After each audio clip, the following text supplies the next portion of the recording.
दिन प्रतिदिन बढ़ने लगे चारों राजकुमार। पुरनारी शोभा निरख होती थी बलिहार। कहती थी सब परस्पर देखो तो यह रूप, नख सिख सुंदरता भरे कैसे सुघड़ अनूप।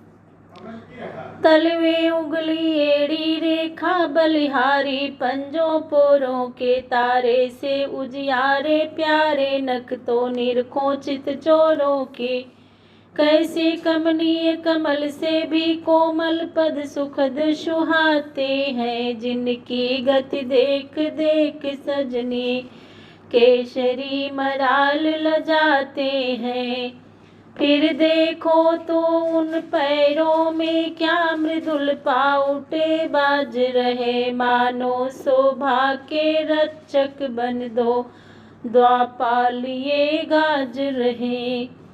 उदर नाभि तक माड़ी माल कुंडली मार चौकोर हुई, मानो लक्ष्मी की पूजा में दीपावली चारों ओर हुई।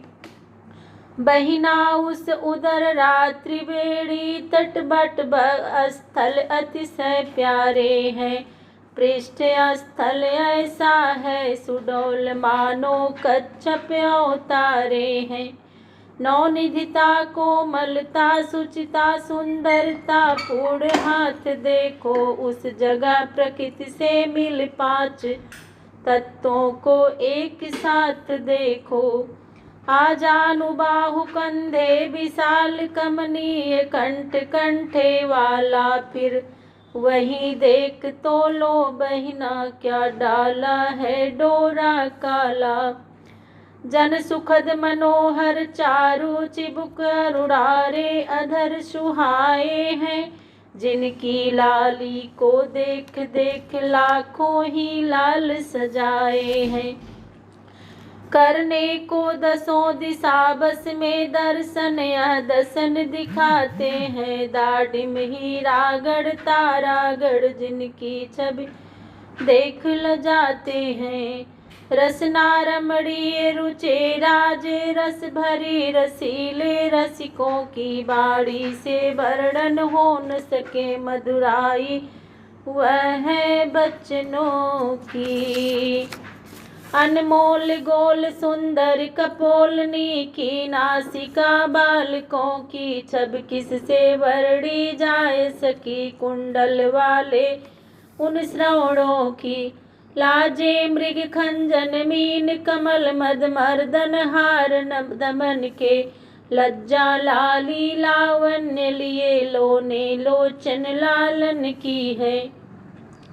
बड़भागी भाल विशाल सखी भूपति के चिन्ह बताता है। चंदन जगवंदन नंदन का मर्यादा धर्म दिखाता है। काले मत वाले घुघराले क्या सुंदर केस सुहाते हैं। जिनसे रजनी घन काक पक्ष भौरे भुजंग शर्माते हैं। हाथों में धनुष बाण सोहे रघुवंशी दशरथ नंदन के। सरयू के तीर नित्य दर्शन हो जाते हैं जगबंदन के। बड़भागिन वे माताएं हैं वह लाल जिन्होंने जाए हैं। अपने भी जन्म धन्य ही हैं जो दर्शन इनके पाए हैं। श्री अवधपुरी के धन्य भाग जो जन्मे यहाँ कुंवर चारों। राजा की चारों दिश जय है पाकर असुत सुंदर चारों को। इसी भांति सब भक्त भी होते थे बलिहार, मानो रंकों के लिए मिला रत्न भंडार। सबको सुख देकर सब प्रकार जब और बड़े सुकुमार हुए। तब गुरु वशिष्ठ द्वारा उनके यज्ञोपवीत संस्कार हुए। अब नियम पूर्वक अग्निहोत्र फिर संध्योपासन होता था। विद्यालय घर वशिष्ठ का था जिसमें विद्यार्जन होता था। पढ़ लिख कर कुछ ही वर्षों में विद्या निधि से अवतीर्ण हुए। रण शिक्षा रणनीति में भी सब भली भांति उत्तीर्ण हुए। तब लगे सिखाने गुरु इन्हें विज्ञान विवेक योगियों का। उस ऊंचे पद पर पहुंचाया जो पद था तत्वदर्शियों का। बोले अंतिम ज्ञान है आत्मिक यथार्थ, गुरुमुख से जिसने सुना जीवन हुआ कृतार्थ। 5 तत्व 10 इंद्रियां हैं सर्वत्र समान, देह सदा ज्ञान है देहि जिसमें ज्ञान। 10 पंच मध्य चैतन्य एक, जिसका प्रकाश सारों में है। जैसे दिनकर का गुप्त तेज चंद्रमा और तारों में है। उस प्रकाश द्वारा ही शरीर चैतन्य दिखाई देता है। वह व्यापक व चैतन्य तत्व संपूर्ण सृष्टि का नेता है। वही सच्चिदानंद तुम हो, वही निज देश तुम्हारा है। जो 3 गुणों से ऊपर है, जो पंचकोश से न्यारा है। व्यवहार जगत में कर्म लिप्त कहलाता वह जीवात्मा है। वास्तव में वही तत्सत है, परमात्मा है, विश्वात्मा है। दृष्टा दर्शन दृश्य वह ही ज्ञाता ज्ञान, सब उसका ही रूप है जिसमें वही समान। कट सकता नहीं शस्त्र से वह ज्वाला भी जला नहीं सकती। उड़ सकता नहीं पवन से वह वर्षा भी बहा नहीं सकती। उत्पत्ति मरण सब कल्पित है उनका, उसमें है लेस नहीं। आनंद रूप वह स्वयं सदा, उसके स्वरूप में क्लेश नहीं। उसमें ही विविध शरीर सदा बनते हैं, मिटते जाते हैं। जिस भांति पुराने होते पर वस्त्रादि बदलते जाते हैं। आत्मा कांत स्वरूप है, देह भ्रांत ही भ्रांत। इसी बात पर एक अब देते हैं दृष्टांत। मट्टी के घड़े विविध विधि हैं, सबके सब जल से भरे हुए। वे एक जगह या कई जगह या बहुत जगह हैं धरे हुए। देखो रवि है आकाश मध्य छाया संपूर्ण घड़ों में है। अटल एक ही महातेज माया संपूर्ण घड़ों में है। जिस घट को अवलोको जाकर मारतंड दृष्टि में आता है। नाना स्वरूप में नाना विधि नाना प्रकाश दिखलाता है।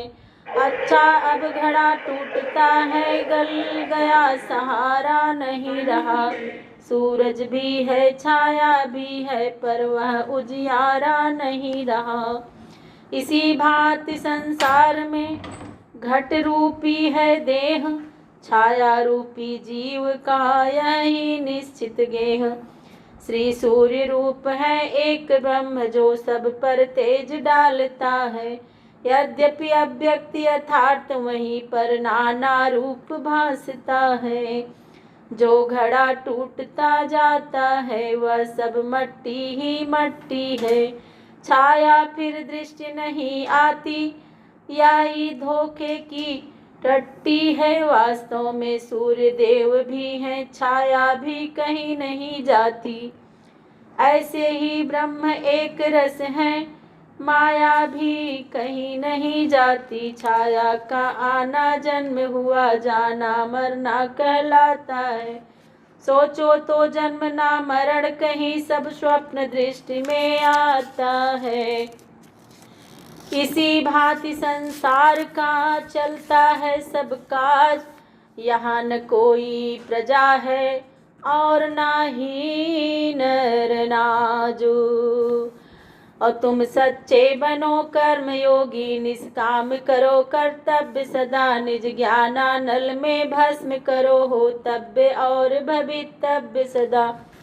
जिस भांति सृष्टि का मूल तत्व सर्वव्यापक चेतन ही चेतन, नर मंडल के सुख का त्यों ही अच्छे नृप का शासन ही है।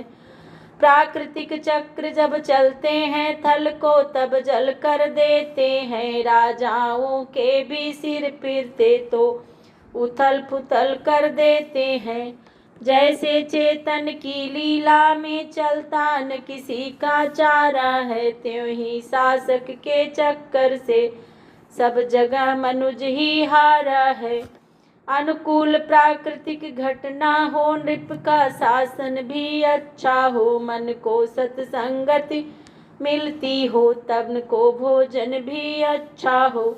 संबंधी नातेदार सभी व्यवहार ठीक निज रखते हों, सच्चाई और नियम पूर्वक व्यापार सभी के चलते हों।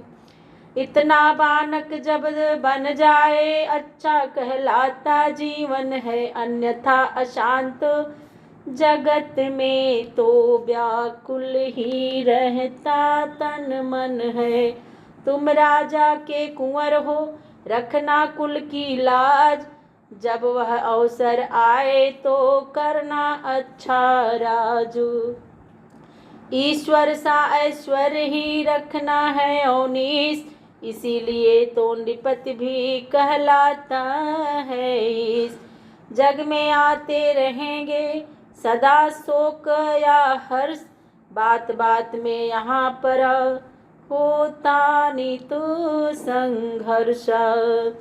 ऐसे संग्राम अखाड़े में वे पहलवान लड़ सकते हैं, जो समय समझ चढ़ सकते हैं, कुसुमय निहार पढ़ सकते हैं। इन सब घटनाओं में रहकर मस्तिष्क हृदय भी ठीक रहे, शारीरिक तथा मानसिक सब अव्यय आशय भी ठीक रहे, तब हो सकता है महाकार्य। तब कर्मवीर कहलाओगे, जब उसके पहले ज्ञानवान गंभीर धीर बन जाओगे। ऐसा बनने का मार्ग यही निष्काम हृदय करना होगा, परहित कर्तव्य लक्ष्य रखकर निज स्वार्थ स्वल्प रखना होगा। सुख दुख सामने आए जो वह धर्म दे के ही समझो, नाटकशाला जैसे दिखाओ इस सारी जगती की ही समझो। अपने स्वरूप को आत्मा को निर्लिप्त समझते रहो सदा, वह अमर और अविनाशी है यह दृढ़ता रख के रहो सदा। बाल्यावस्था की यह शिक्षा छात्रों की बड़ी कमाई है, संक्षेप रूप में इसीलिए गुरु गीता तुम्हें सुनाई है। नित्य प्रति एकांत में करना थोड़ा ध्यान, सर्वव्यापक शक्ति से लेना यहाँ वरदान। बोले श्री श्यावर रामचंद्र की जय। इस प्रकार जब हो चुका शिक्षण और सुधार, राजकाज करने लगे चारों राजकुमार। घोड़ों पर चढ़ चढ़ रघुवंशी बाहर जिस समय निकलते थे, उस समय झुंड के झुंड लोग दर्शन के लिए उमड़ते थे। इस ओर अयोध्या के वासी वह सुंदर रूप हेरते थे, उस ओर विमानों पर बैठे सुरगण इस भांति टेरते थे। बोले श्री श्यावर रामचंद्र की जय।